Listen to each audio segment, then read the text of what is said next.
Hello, my name is Mirima Omerovic, and today I will be showing you how to create a simple loop using a digital audio workstation named Ableton Live and a virtual studio technology in form of audio plugins.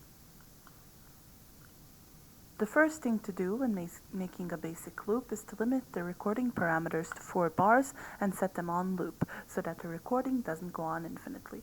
We will be doing that just by dragging this bar here and right-clicking it and setting it on loop.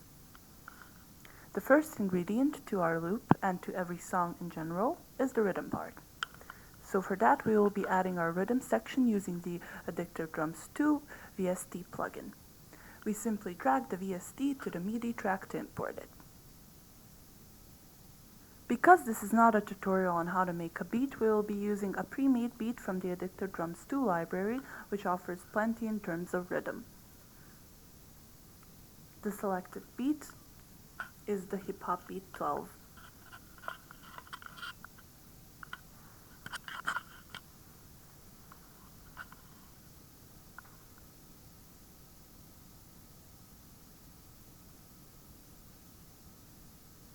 When adding our beat to the recording rack, we must always import the beat's given tempo and time signatures so it is in sync with our track by clicking yes on this tab.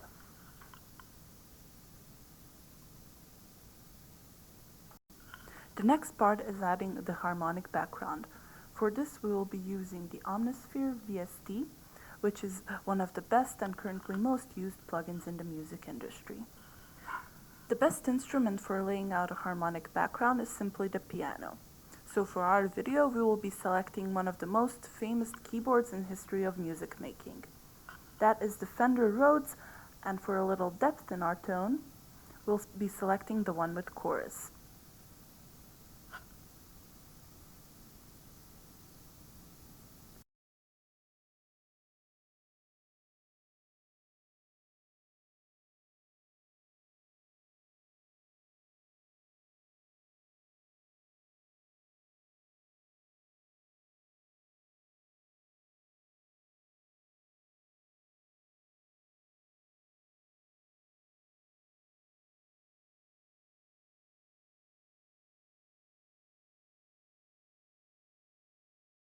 When we finish selecting our instrument, we must come up with some kind of chord progression to go with our beat. To test it out, we'll along our beat for a bit to see what kind of chords go well with the rhythm section.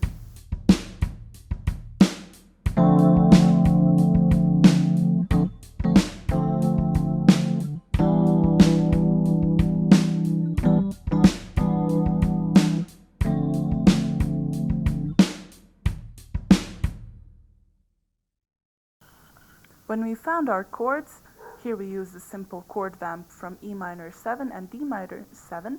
All that left is now is to record them. To record them, we must click on this black round button here. Before the recording starts, Ableton has automatically set up a simple 2-bar count-in, so have time to prepare and start recording at the right moment.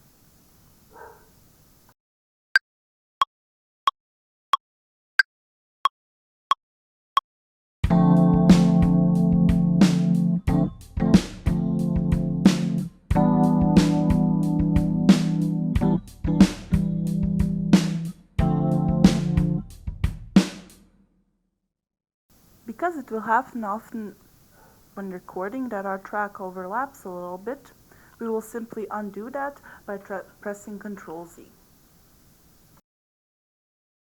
Now that the harmonic part is finished, we'll add some kind of background synth for a richer sound. But first, we must add another MIDI track to our recording parameters. And for the background synth, we'll also be using Omnisphere because of its versatility. I personally opted for the ARP Age of Clarity.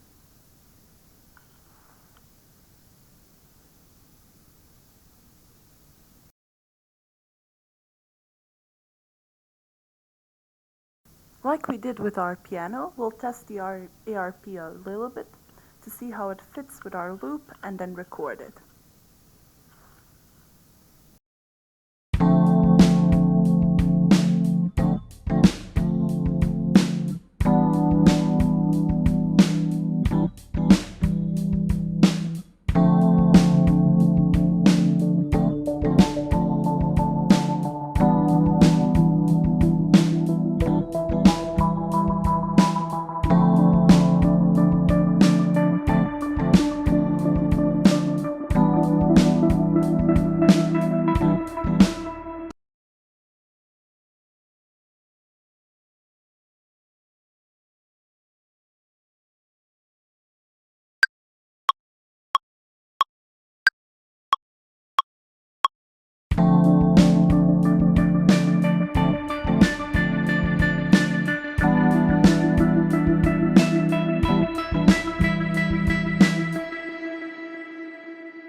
that we've finished with adding our synth, every song needs vocals.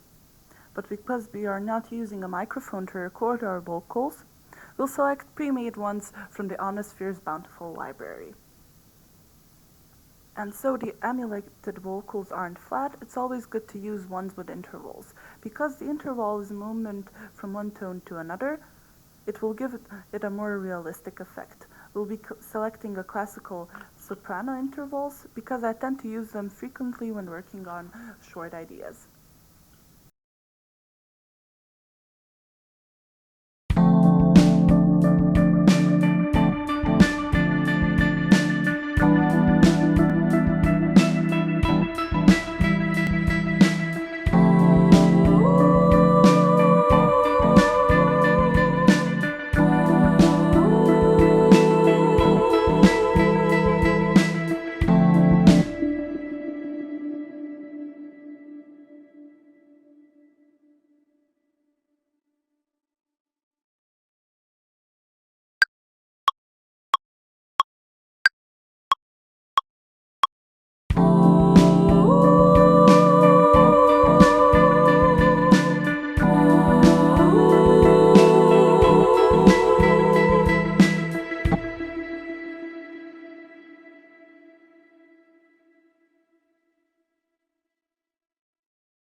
With our vocals recorded, our main theme and harmonic background is finished.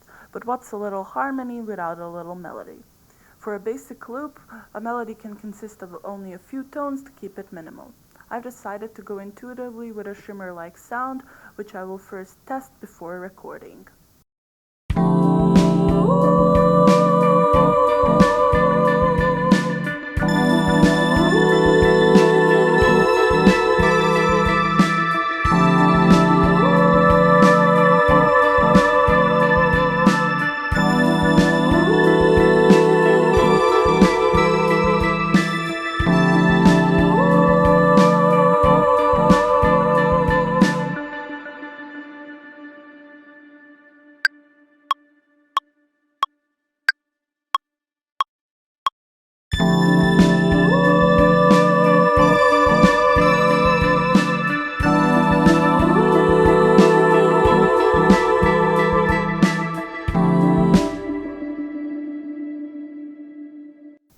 So there you have it, folks. That's our finished loop ready to be exported. So I hope you found this tutorial helpful and that you'll use both Ableton and Omnisphere as a great base, of course as many other programs for making music, to offer a lot in terms of channeling your own musical expression. So thank you so much for watching. I apologize for my shaky microphone audio, and I hope you found this tutorial useful once again. Thank you so much. Goodbye.